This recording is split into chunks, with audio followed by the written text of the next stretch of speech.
edition of the Green Thumb. I'm joined again by Ricky Kemery. He's a Purdue horticulture extension educator. And Ricky, you are holding a weed, something that a lot of us see in our gardens. Well, yes, and weeds have been pretty bad this year because of all of our conditions that we've had, especially the rainfall, but also the cool temperatures. And a lot of times folks sort of get behind on the weeding, and that's why it's sometimes important to do a lot of mulching early on in the season so you don't have so much work to do later on.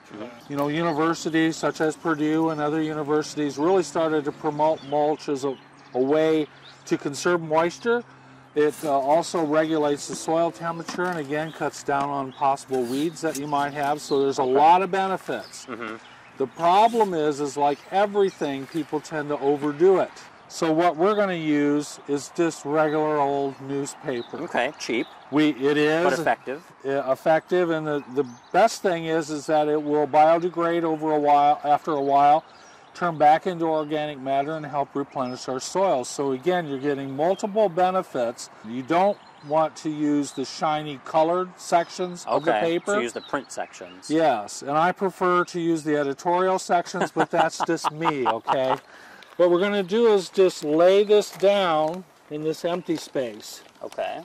Notice that I'm not going right up next to the plants. Leaving some space near the plants. A common thing that people do is this. They'll take mulch and just pile it right up against the base of the plant.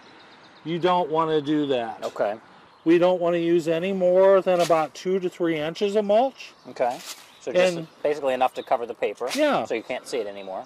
Yeah, and to make sure that the light can't reach the weeds that might germinate, okay? Okay. Now, around tomatoes, see one there, a really good mulch to use is pine needles. And the reason why is pine needles are acidic.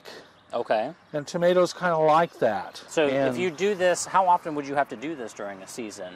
Really once, and then maybe add a little bit more if there's thinning out of spots. But the whole idea is to take care of your weeds early, do it early in the game so that the weeds don't gain a foothold and you spend the rest of your summer doing nothing but pulling weeds. Absolutely. Nobody wants to do that. For more Green Thumb tips, just head over to Wayne.com, click on the Entertainment tab, and underneath that, you'll find First News Features. Thanks again for joining us today, Ricky, and showing us how to properly mulch your garden. We'll be back with more Green Thumb episodes in the next coming weeks. We'll be right back.